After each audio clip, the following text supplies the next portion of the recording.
Sure, Sir Isaac Newton unraveled the mysteries of gravity. But could he have unraveled the mysteries of Rubik's Cube?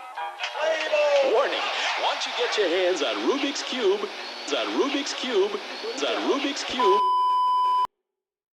Hi, I'm Maurice. I'm an executive by day and a wild man by night. Hi, my name's Monroe. You've probably already noticed that I have incredibly blue eyes. Hi, my name is Phil. Most of my friends call me Big Phil. I like to talk to people deep into the night. I play guitar. I'm Eitan. Hi, I'm Fred. Hi, my name's Mike, and if you're sitting there watching this tape smoking your cigarette, well, hit the fast forward button, because I don't smoke and I don't like people who do smoke. I'm not afraid to get sand on my tuxedo if you're not afraid to let the wind mess your hair up a little bit when I take the top down. Perhaps even a nice bath with some champagne and candles. Hi, Mom. I do fashion photography, and I do consider myself a refined valley dude. Okay. I'm looking for a trendy girl with a simple smile. Wait, it says here, oh, excuse me. I don't know, what I'm not looking for is some big, overgrown monster that's always thinking about food and... Whoso binds to himself a joy, doth its winged life destroy. I like to do a lot of sailing. I like to do outdoor activities. I like climbing. I like travel. I took a sponge ball and was pulling him out of a little girl's ear. Vivacious, foxy. I'm looking for the goddess. Are you the goddess? Who is the goddess? The goddess is the woman, is a woman, is any woman, is all women. A figure that is sexy, slim, tight, excellent legs, and with 25-year subscriber to both Playboy and a New Yorker magazine. At night I operate a damsel in distress hotline. I guess you'd call me a knight. My favorite foods is pizza. And just sugar and spice and all those things that are nice. I like to be with people who are as fun and adventuresome as well. Is into having fun. Have fun. I enjoy having fun, yes. Out here we entertain ourselves at home. So we got an Atari video game. There's so many different games to play. We especially like Space Invaders. Zapping those little devils from outer space. It's fun. But personally, I think the whole idea of creatures from outer space is a little far-fetched. Is that Mrs. Thatcher has 390 seats now in the new House of Commons, that Mr. Callaghan is no longer Prime Minister, as he drove out of Buckingham Palace. He had given up the premiership, and that Mrs. Thatcher will soon be on her way there to kiss hands with the Queen on her appointment. And Mrs. Thatcher, a moment or two ago, in the black rover there, with the flashing indicator light, waved at by the crowds, going into Buckingham Palace to kiss hands with the Queen on her appointment as the first woman Prime Minister of Great Britain. She's at the palace now, and we hope we'll be able to catch her as she comes out after her appointment. Her appointment as Prime Minister, kissing hands with the Queen, but we think perhaps she's not coming for the moment. She's been there for some time. Ah, wait a minute. I think there she is. So Mrs. Thatcher is now the first woman Prime Minister of Great Britain and leaves Buckingham Palace. Few people apparently in the crowd noticing that she's there. She's not there. That car was empty. Well, that just serves one right for launching into purple commentary on an empty motor car. In a moment, Mrs. Thatcher will be there, and we have news just before we go of the Tories taking Brecon and Radnorshire. I shall prevent David Butler commenting on that since he's...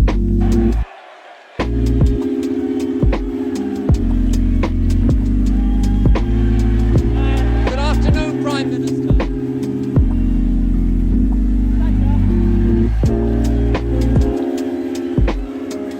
Good afternoon, Prime Minister. Hello.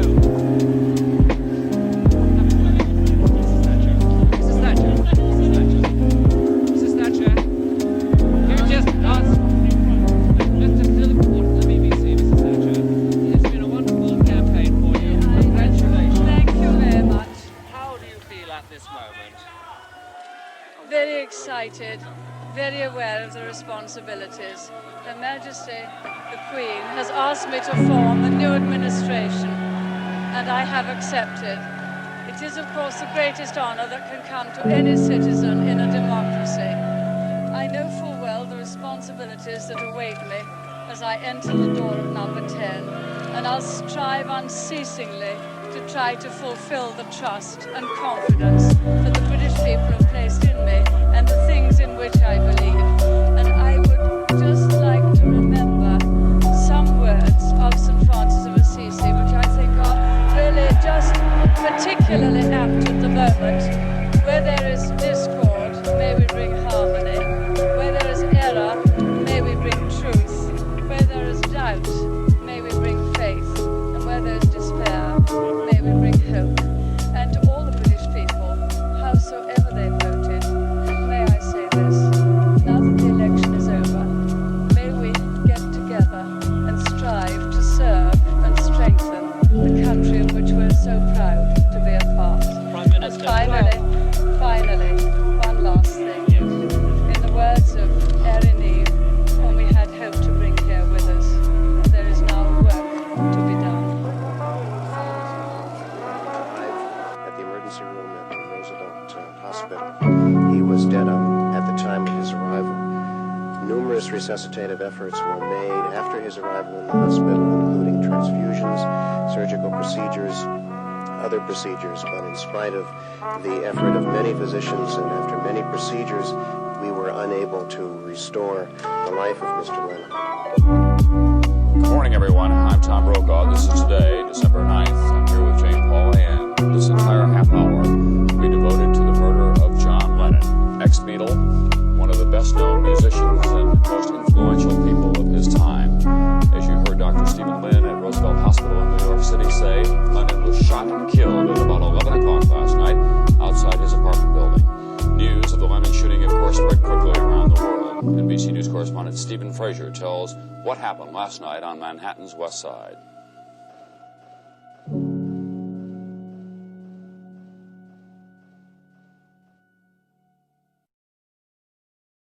Right now, there are a number of scientists who are beginning to argue that the CO2 signal, if you will, is already detected. For example, if you look at the mean temperature of the globe in the last 30 years, it's something like 3/10 of a degree or so warmer than the mean temperature of the globe perhaps a century ago. That's consistent with the CO2 theory. We believe that there is some suggestive evidence now that the atmosphere is indeed warming. The atmosphere is indeed warming due to the greenhouse effect. The article in Science suggested that this might be occurring. The article argued that the warming of 2/5 of a degree centigrade could be the result of the greenhouse effect.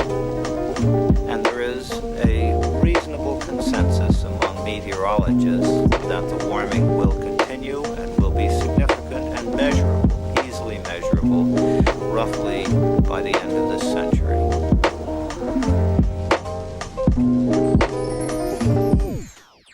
One of the things they might have done would have been to introduce greater regulation of the city from outside rather than self-regulation. Presumably you're very relieved that you can look after your own business.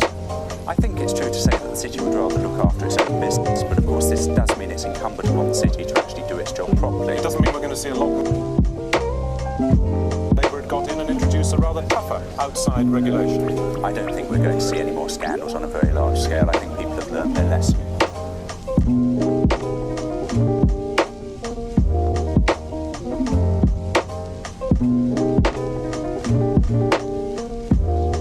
Scientists and a few politicians are beginning to worry that global energy planning does not take the greenhouse effect seriously enough. If the Earth gets too warm, for example, ice caps could melt, raising the level of the seas. Possible, probable, we really don't know. But if it happens, it means goodbye Miami, goodbye Corpus Christi, goodbye Sacramento, goodbye Boston, which obviously is much more of a concern. Goodbye New Orleans, goodbye Charleston, Savannah, and Norfolk. Turn it on, leave it on. America, see the music you want to see.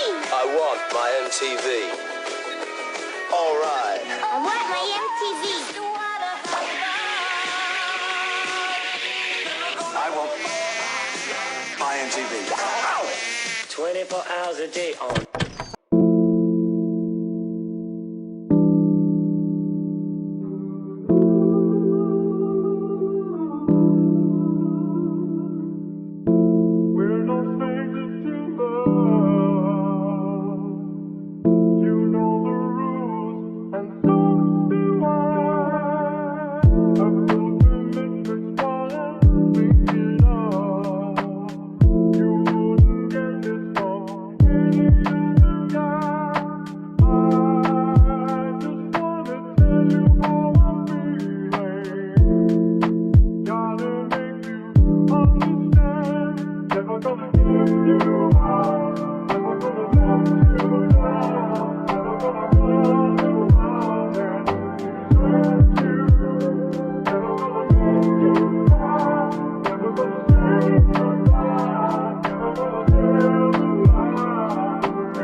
She was more like a beauty queen from a movie scene.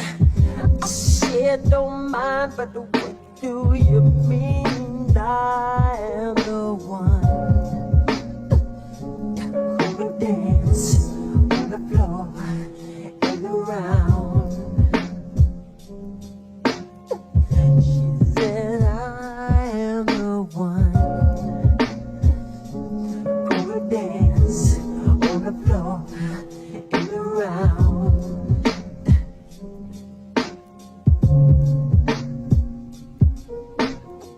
She told me her name was Billie Jean as she caused a scene.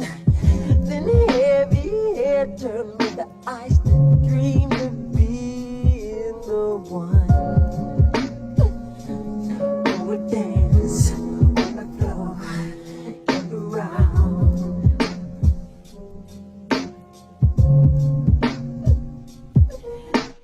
People always told me, be careful what you do. Don't go around breaking young girls' hearts. But she came and stood right by me. Does I smell a sweet perfume? This happened much too soon. She called me to her room. Hey, the Billie Jean is not my love. Ooh.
From R&B to pop. I mean, it's like a natural for you. You have something within your records that everybody just loves. Boy, I couldn't say. I just created it, and I'm honored that the public enjoy what I do.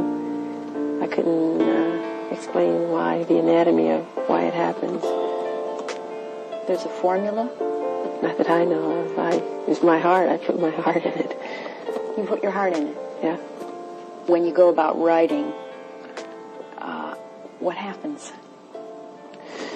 Songs come at the strangest times. I could be walking through a park or something and it'll just hit you. It's no set time that I write. They come. I wrote a song in a Concorde, 58,000 feet in the air, and didn't have a tape recorder, so I had to remember it. And I got home and put it on tape, so they just come. Where do you think the gift came from? God.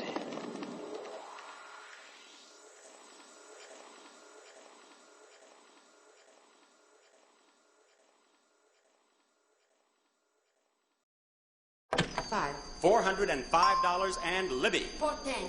$410. There are the four bids. The actual retail price is...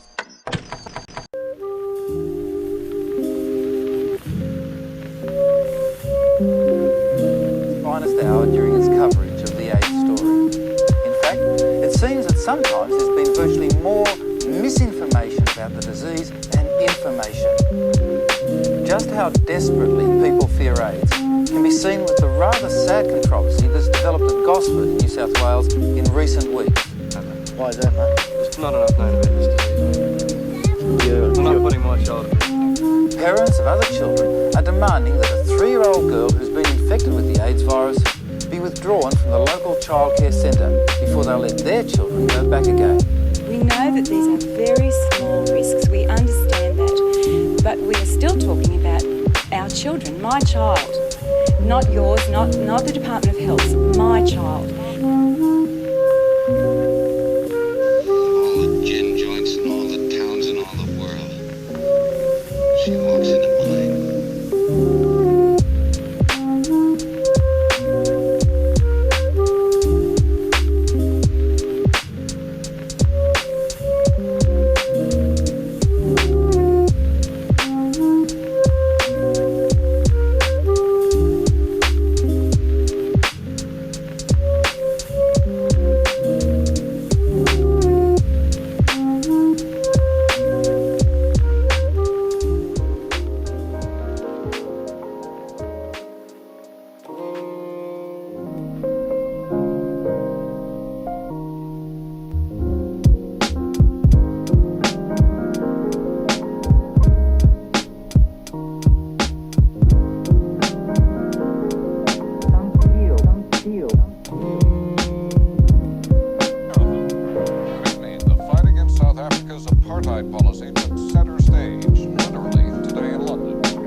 Some field in which you operate at your best capacity and which will then serve as an influence to deter all these other things that that you're worrying about. So I figure, like, if I take care of the music as best I can with my truest beliefs, then all these other things will be affected as I desire them to be affected, as much as I can affect them.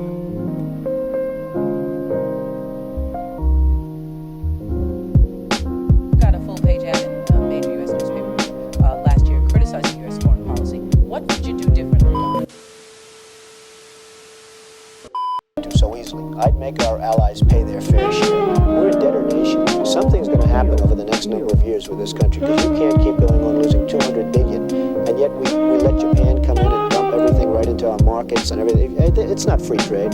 If you ever go to Japan right now and try to sell something, forget about it. Just forget about it. It's almost impossible. They don't have laws against it. They just make it impossible. They come over here, they sell their cars, their VCRs, they knock the hell out of our companies. And hey, I have tremendous respect for the Japanese people. I mean, you can respect somebody that's beating the hell out of you, but they are beating the hell out of this country. Kuwait, they live like kings. The poorest person in Kuwait, they live like kings. And yet they're not paying. We make it possible for them to sell their oil. Why aren't they paying us 25% of what they're making? It's a joke. This sounds like political presidential talk to me. I know people have talked to you about whether or not you want to run. Would you ever? Probably not, but I do get tired of seeing the country ripped. Why would you not? I just don't think I really have the inclination to do it. I love what I'm doing. I really like it. Also, it doesn't pay as well. 5.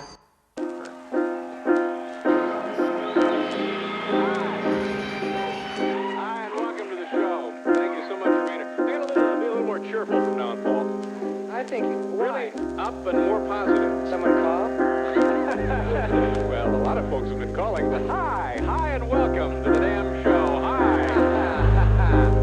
I feel great today. You know what I did, Paul, on my lunch hour? Instead of having lunch today, you know what I did? What'd you do?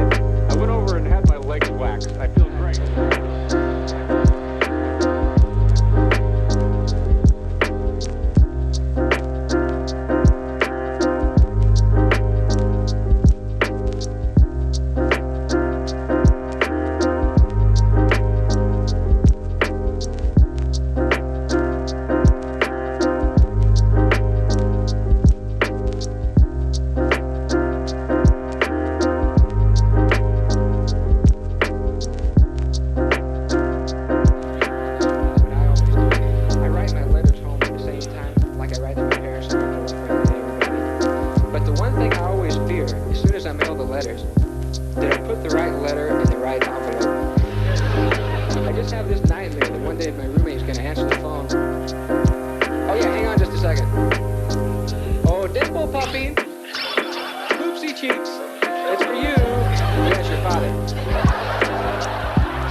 Took 5 or 6 days. Then they had the famous 1-minute camera.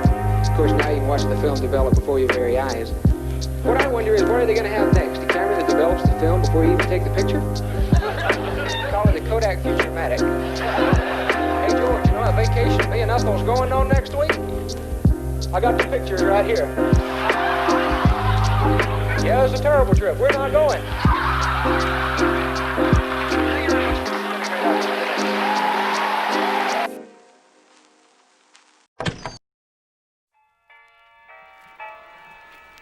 You've just seen some pictures of Macintosh. Now I'd like to show you Macintosh in person. All of the images you are about to see on the large screen will be generated by what's in that bag.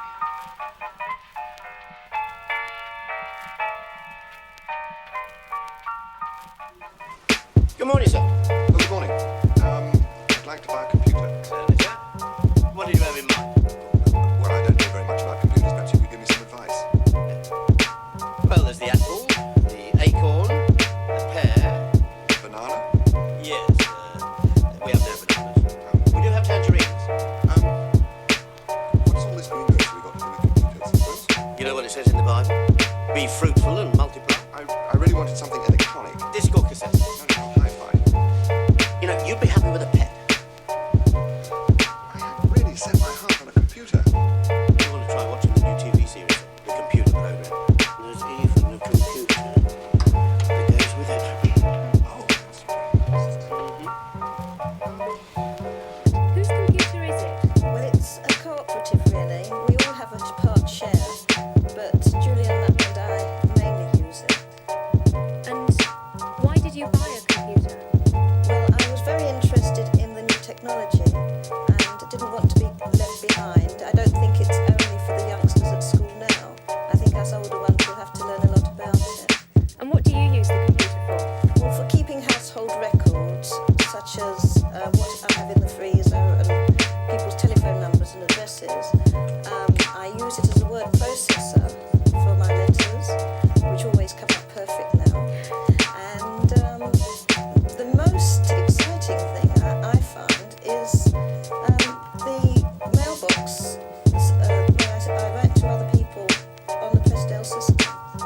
And who have you written to recently? You got any examples? Yes, I sent a message to my doctor asking for a repeat prescription, and he's left the prescription for me in the chemist. Right. Well, thank you very much, Pat and Julian. We'll be seeing you later in the program. Bye, Jane.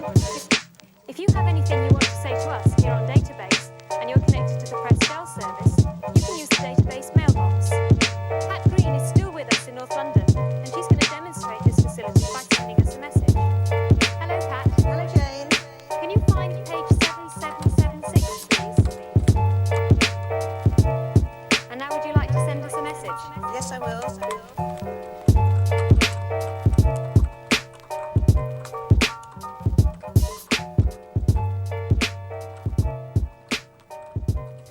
And I should be able to get the same message now on my screen. That's right.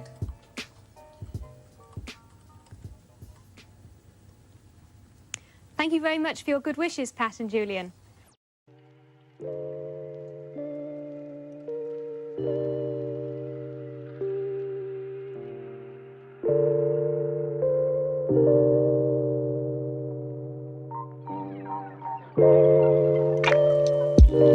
Many of you may be thinking, well, drugs don't concern me. But it does concern you. It concerns us all because of the way it tears at our lives and because it's aimed at destroying the brightness and life of the sons and daughters of the United States. For 5 years, I've been traveling across the country, learning and listening. And one of the most hopeful signs I've seen is the building of an essential new awareness of how terrible and threatening drug abuse is to our society. This was one of the main purposes when I started, so of course it makes me happy that that's been accomplished. But each time I meet with someone new or receive another letter from a troubled person on drugs, I yearn to find a way to help share the message that cries out from them. As a parent, I'm especially concerned about what drugs are doing to young mothers and their newborn children. Listen to this news account from a hospital in Florida of a child born to a mother with a cocaine habit. Nearby, a baby named Paul lies motionless in an incubator, feeding tubes riddling tiny body. He needs a respirator to breathe and a daily spinal tap to relieve fluid buildup on his brain. Only 1 month old, he's already suffered 2 strokes. Now you can see why drug abuse concerns every one of us, all the American family. Drugs steal away so much. They take and take until finally, every time a drug goes into a child, something else is forced out, like love and hope and trust and confidence.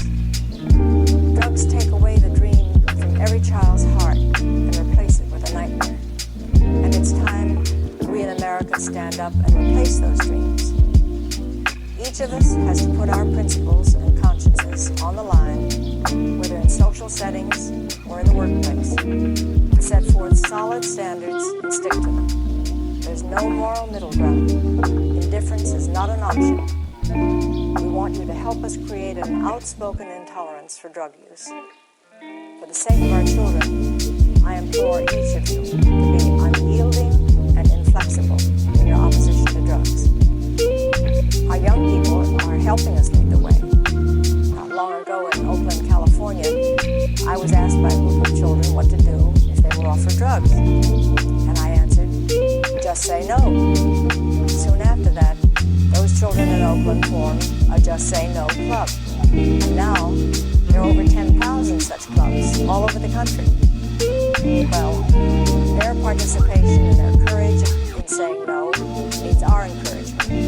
We can help by using every opportunity to force the issue of not using drugs to the point of making others uncomfortable, even if it makes making ourselves unpopular. Our job is never easy because drug criminals are ingenious. They work every day to plot a new and better way to steal our children's lives, just as they've done by developing this new drug crack. For every door that we close, they open a new door to death. They prosper on our unwillingness to act. So we must be smarter and stronger and tougher than they are. It's up to us to change attitudes and just simply dry up their markets. And finally, young people watching and listening, I have a very personal message for you. There's a big, wonderful world out there for you. It belongs to you. It's exciting and stimulating and rewarding. Don't cheat yourselves out of this promise. Our country needs you, but it needs you to be clear-eyed and clear-minded. I recently read one teenager's story. She's now determined to stay clean, but was once strung out. You're celebrating? Yes, we are, yes. I mean, financially, things going well, steady, good. Yeah, no change. Happy with that. But what about the unemployed and the homeless and those on the dole? Well, I think... Yeah, I think it's very difficult. I mean, if obviously... For the climactic clash between the forces of good and evil. Return to a galaxy far, far away. Return of the Jedi.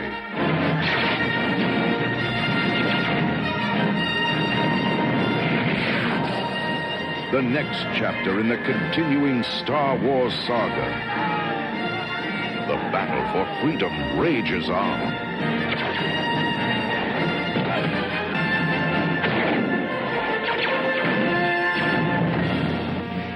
The heart of a hero. The courage of a rebel. The strength of a leader. The loyalty of comrades. The power of the Force. The cunning of the enemy.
occupied. He walked to the middle and stood there.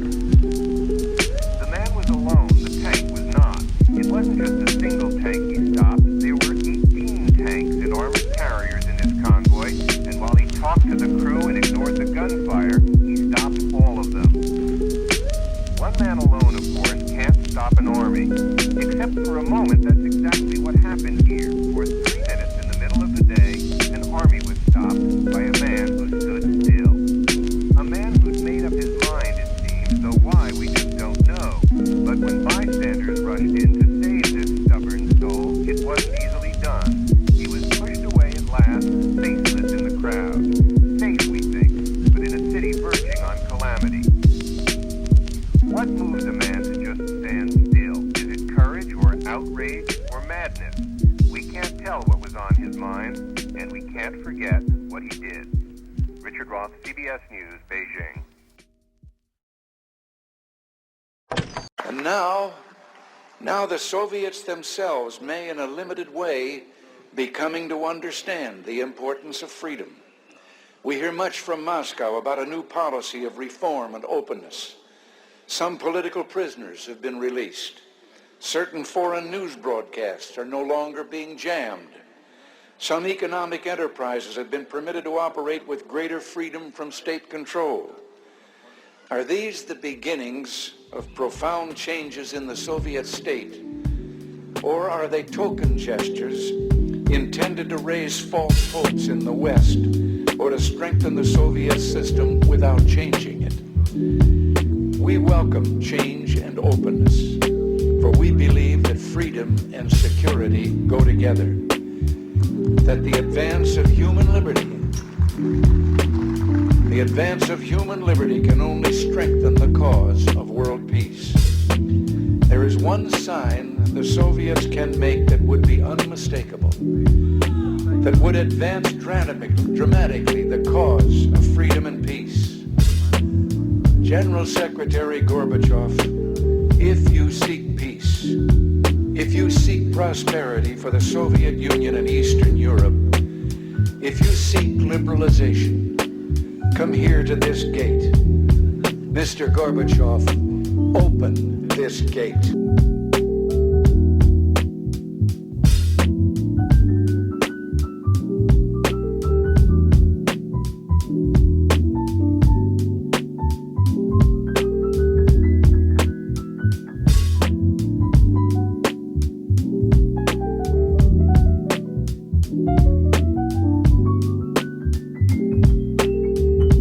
Mr. Gorbachev, tear down this.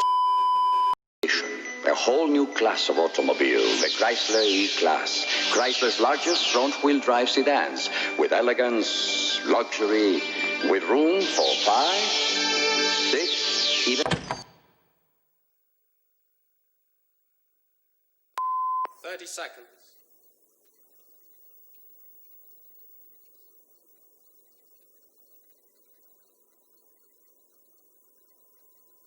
$20.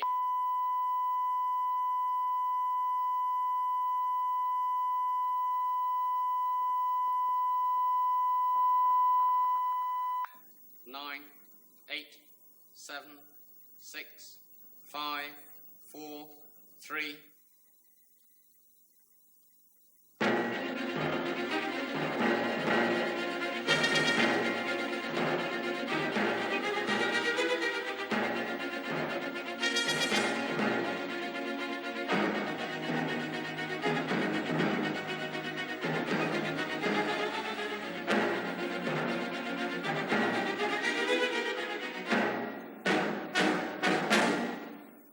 Good evening.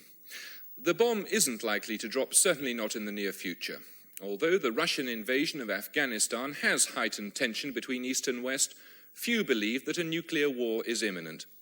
But what the Afghan crisis has made us do is examine what preparations have been made to enable you and me, as opposed to government, to survive a nuclear attack. Are clear that the Soviet Union has suffered one of the worst disasters in the history of nuclear power. Massive quantities of radiation have apparently been released in an accident at the Chernobyl power station in the Ukraine. Many thousands of people live in the vicinity. Moscow admits there have been casualties, and signs are that a big relief operation is underway. This report from our European correspondent, Mark Colvin. In an unprecedented step, the Kremlin acknowledged there'd been an accident, but only after Scandinavian scientists had picked up high radiation levels. A statement from the Soviet Council of Ministers was read on television, a sign of the degree of Moscow's concern. Diplomats speculated that the mention of casualties could indicate a high death toll. The Soviet news agency TASS said one of the reactors at Chernobyl, north of Kiev, had been damaged, but there are no details of how serious the accident was. Soviet nuclear plants like this one we were given a rare opportunity to see in 1984 have less built-in safety precautions than Western plants. TASS said measures were being taken to help the injured, and the government was setting up a commission of inquiry. Reports from Kiev say all bus services in the city have been cancelled. The vehicles are being used instead to evacuate the Chernobyl area, with a population estimated at around 50,000. The wind blew a cloud of radiation over the Baltic states towards Scandinavia. Some radiation monitors recorded levels 10 times above normal. In Sweden, about 600 people were evacuated from a nuclear plant north of Stockholm. Authorities there thought at first the radiation levels must be coming from a leak in their own reactor. Some Western scientists suggest the type of pollution detected could indicate a nuclear meltdown. An enormous amount of radioactivity must have gotten out of the power plant. And I spoke with some people in Sweden this morning, and they indicated that they had found iodine in Sweden and cesium, which very strongly suggests that there was a core meltdown. The accident at 3 Mile Island in the United States in 1979 was a partial meltdown. The nuclear rods melted and fuel pooled at the bottom of the reactor. In the Russian accident, the worst possibility is that the process went the disastrous next step, the core melting down and the radioactive fuel burning into the earth or escaping as gas. Also the possibility that the pressure vessel ruptured, leaking a vast cloud of radioactive steam. Well, good night, son. Dad? Huh? What is the mind? Is it just a system of impulses, or is it something tangible? Relax. What is mind? No matter. What is matter? Never mind. Thanks, Dad. Good night, son. Good night, Lisa. Good night, Mom. Sweet dreams. Thanks, Mom. Tight. Don't let the bed bugs bite. Bed bugs?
After 2 days, the danger from fallout will get less, but don't take any risks by contact with it.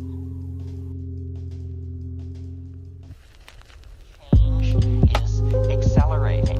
Invention, connection, adumbration of ideas, mathematical algorithms, connectivity of people, social systems.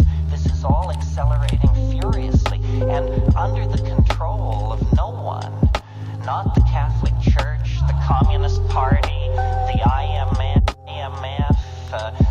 no one is in charge of this process. This is what makes history so interesting. It's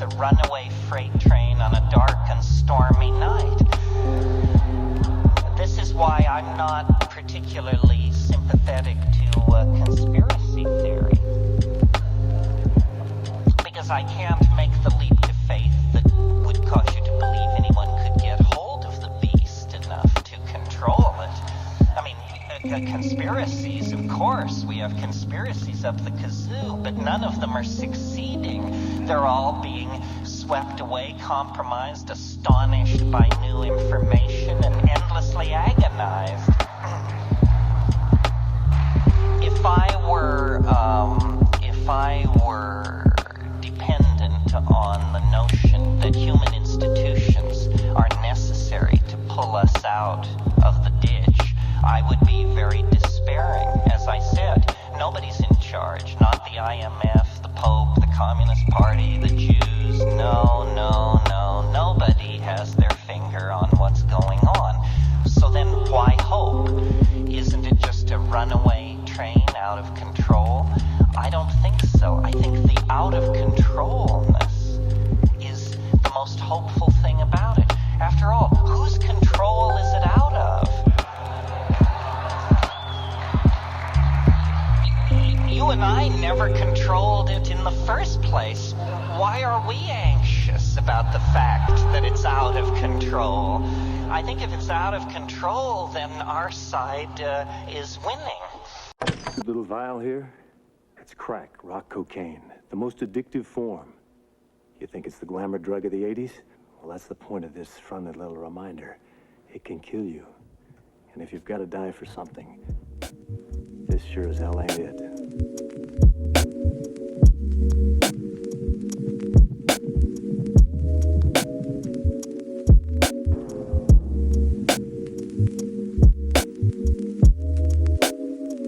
In the next few months, the motion picture industry and theater owners will be bringing you a series of messages like the one you just saw. I don't think anybody will miss the point. The thrill can kill. The drug dealers need to know that we want them out of our schools, neighborhoods, and our lives. And the only way to do that is to take the customers away from the product. Say no to drugs and say yes to life. Of course, your local drug pusher may tell you a little something different about these drugs. And who you believe is up to you. But then again, if you go ahead and try them, at least it won't be out of ignorance. Just stupidity. What would I do if someone offered me these drugs? I'd tell them to take it.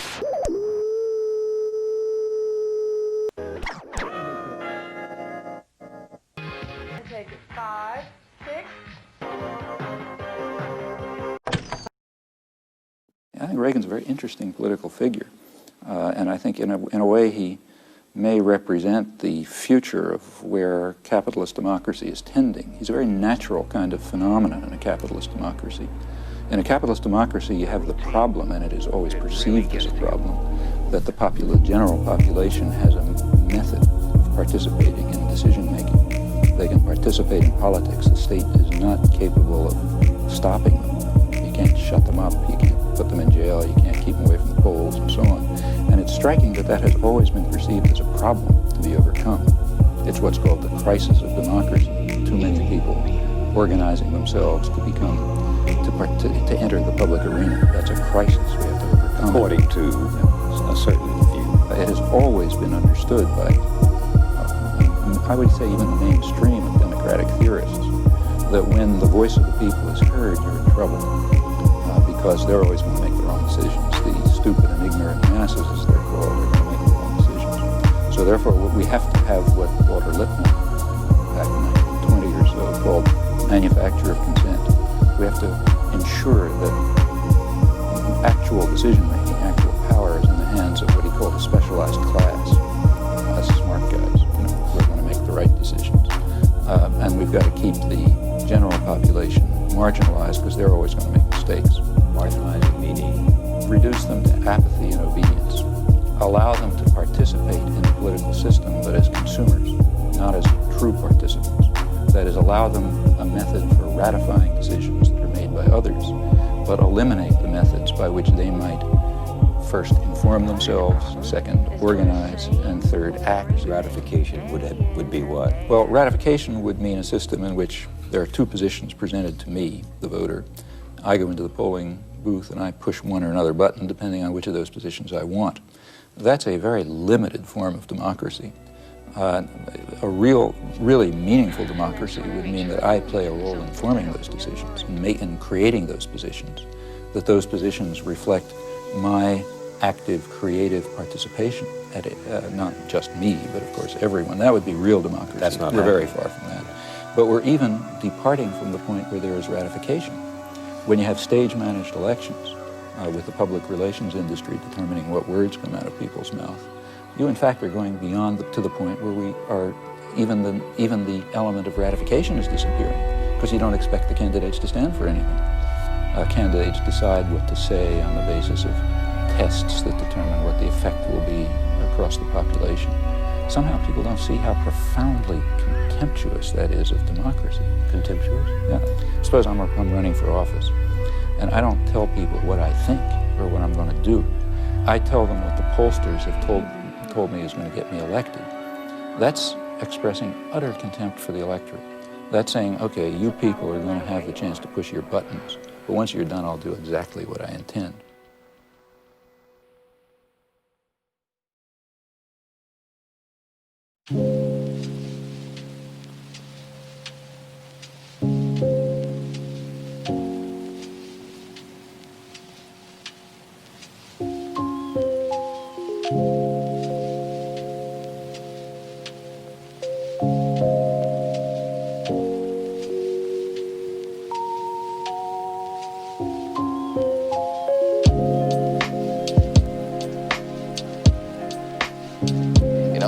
History continues to unfold dramatically in Europe today. The long closed and tightly patrolled border between East and West Germany is open and Germans are passing freely.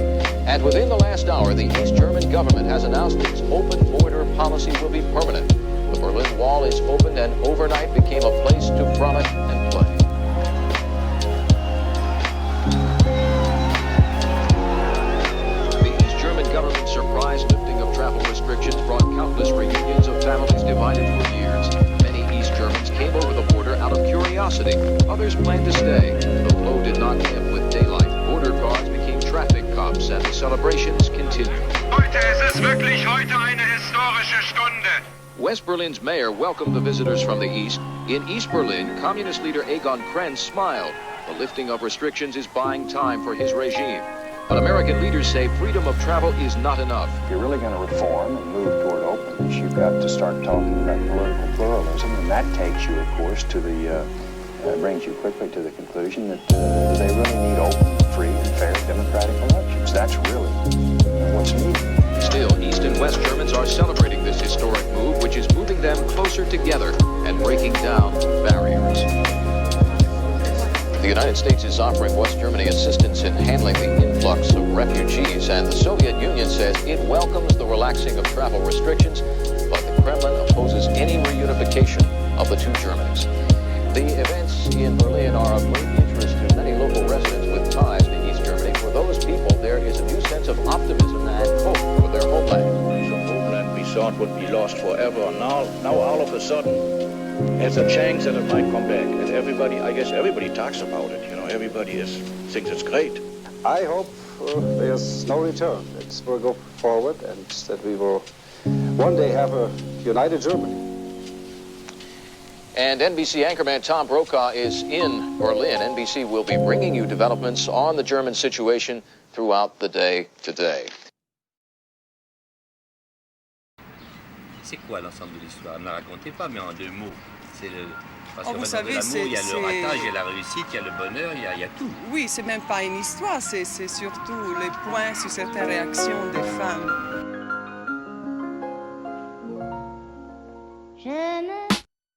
Ich weiß nicht, ich war eben drin und hab gedacht, die kommen von drüben alle ran an eine Mauer. Ich sag, warte, Fluss, da musst du hoch. So was gibt's da ja. Völlig. Was meinen Sie dazu? Wir sind aus Altklinike, also aus Ostberlin. Wir können es noch nicht fassen. Das ist wunderbar, das ist der schönste Tag. So schnell wie es jetzt gekommen ist, hätte ich nie gedacht, dass es kommt.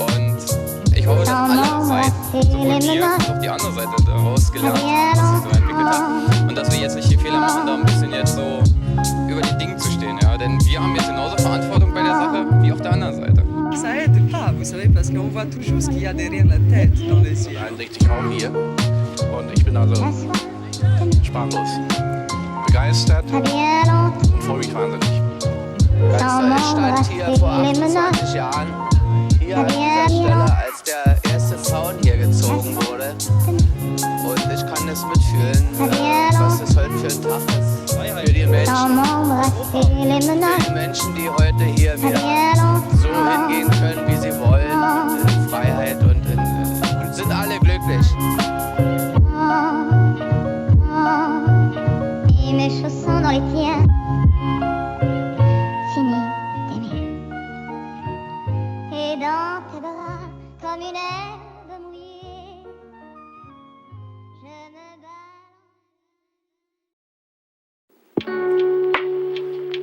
Fellow citizens, last night I ordered U.S. military forces to Panama.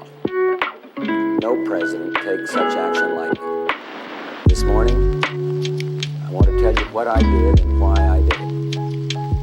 For nearly 2 years, the United States, nations of Latin America and the Caribbean, have worked together to resolve the crisis in Panama.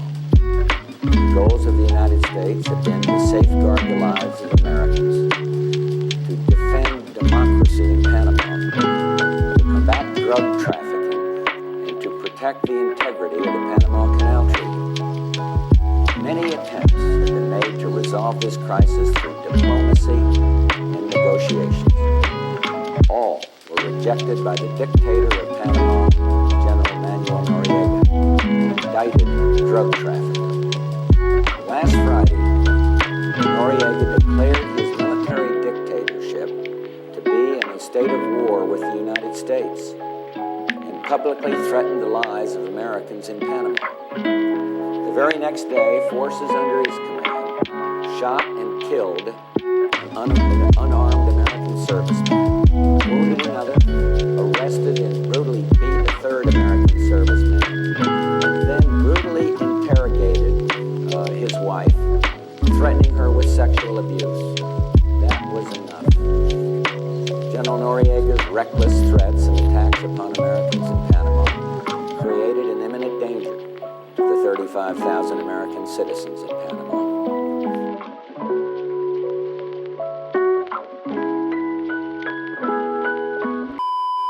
This evening I'll be sharing with you the fun and the festivities of a CBS tradition. Happy New Year, America 1990. In less than half an hour, we start the countdown. The ball drops and we say, goodbye 80s, hello 90s.